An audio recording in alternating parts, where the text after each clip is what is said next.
ప్రపంచంలో మిగతా పుస్తకాల కంటే బైబిల్ గొప్పతనం ఏంటి? ఈరోజు ఈ వీడియోలో ఈ విషయాన్ని మనం ఆలోచించబోతున్నాం. ఈరోజు మన దగ్గర ఉన్నటువంటి బైబిల్ గ్రంథం గురించి అతి ప్రాముఖ్యమైన 10 పాయింట్స్ ను గురించి ఆలోచిద్దాం. 1. బైబిల్లో విశ్వం పుట్టుకను, మానవుల పుట్టుకను, వృక్షముల పుట్టుకను, జీవమున్న జలచరముల పుట్టుకను గురించి శాస్త్రం కంటే ముందే తెలుపబడి ఉన్నాయి.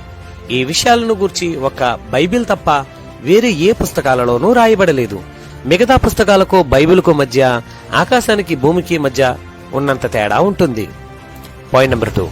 ఇకపోతే ముద్రణ యంత్రం కనుగొనగానే ముద్రించిన తొలి గ్రంథము బైబిల్. క్రీస్తు శకం 1453 నుండి 1450 సంవత్సరాల మధ్య కాలంలో ముద్రణ యంత్రం ద్వారా 180 కాపీలు మాత్రమే ముద్రించబడ్డాయి. ఇందులో ఇప్పటికీ కూడా 50 కాపీలు మనకు లభిస్తున్నాయి. మొదటి 3 మొదట బైబిల్ కాపీని లిబర్టీ ఆఫ్ కాంగ్రెస్ వారు 2 కోట్లకు కొనుక్కున్నారు. తర్వాత రెండవ కాపీని 1994లో బిల్ గేట్స్ గారు 135 కోట్లకు కొనుగోలు చేశారు. ఇక మూడవది న్యూయార్క్ సిటీలో సుమారు 200 కోట్లకు అమ్ముడుపోవడానికి సిద్ధంగా ఉంది. మేబీ ఈ పాటికే అమ్ముడిపోయి ఉండొచ్చు. ఇక మిగిలిన 47 ప్రతులు ఆయా అభివృద్ధి చెందిన దేశాల్లో ఉన్నాయి. ఇంత భారీ స్థాయిలో అమ్ముడుపోతున్న ప్రాచీన పుస్తకం ఏదైనా ఉంది అంటే అది ఒక్క మనము నమ్ముతున్న బైబిల్ గ్రంథం మాత్రమే. ప్రపంచంలో అత్యధిక భాషల్లోనికి అనువదింపబడిన ఏకైక గ్రంథం కూడా బైబిలే. 2010 జులై నాటికి అత్యధికంగా 2930 భాషల్లోనికి తర్జుమా చేయబడింది. నేటికి యునైటెడ్ బైబిల్ సొసైటీస్ రిపోర్ట్స్ ప్రకారము 3324 భాషల్లోనికి తర్జుమా చేయబడినట్లుగా చెబుతున్నారు. ఇది 2017 లెక్కల ప్రకారం.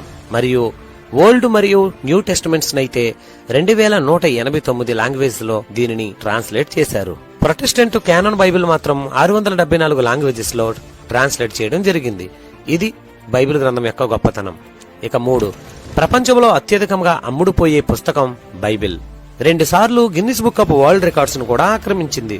ప్రపంచంలో అత్యంత పాఠకులు కలిగి ఉన్న ఏకైక గ్రంథం కూడా బైబిలే. Point number 4. ఒక పుస్తకంలో లేదా శాస్త్రంలో ఒక విషయానికి సంబంధించిన సమాచారం మాత్రమే ఉంటుంది. కానీ బైబిల్లో ప్రపంచంలోని గొప్ప అనుకున్న ఎన్నో శాస్త్రాల గురించి ఉంది. అంతేకాక ఆ శాస్త్రం ఎరగని అనేక విషయ సంగతులను కూడా బైబిల్ బయలుపరిచింది. Point number 5. మనిషి కోత నుండి వచ్చాడన్న చార్లెస్ డార్విన్ మానవ పరిణామ సిద్ధాంతాన్ని ఖండిస్తూ దైవ సృష్టివాదాన్ని నిలబెట్టిన మొట్టమొదటి గ్రంథం కూడా బైబిలే. Point number 6.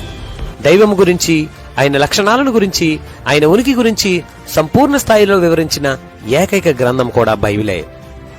Point number 7.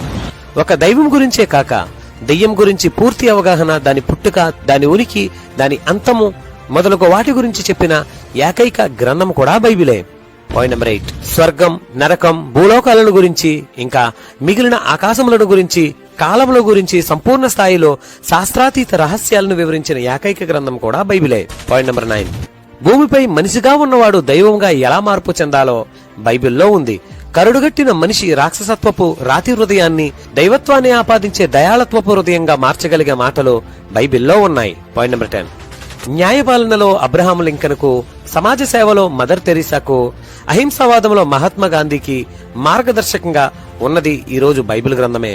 ప్రపంచంలో నేటికి పోరాడుతున్న సమసమాజ స్థాపన అన్న విలువైన అంశాన్ని కార్ల్ మార్క్స్ నేర్పించింది కూడా బైబిలే. ఈ లోకంలో ఎన్ని గ్రంథాలు ఉన్నను ఆ దివ్య గ్రంథానికి సాటి అన్నడూ రావు. ఆ దివ్య గ్రంథాన్ని ధ్యానిద్దాం, అట్టి రీతిగా మనం జీవించడానికి ప్రయత్నిద్దాం. దేవుని యొక్క కృప మీ అందరికీ తోడైండునుగాక. మరొక వీడియోతో మరలా కలుసుకుందాం. Thank you friends.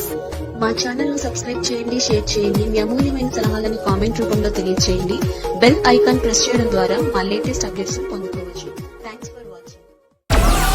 Download Moj.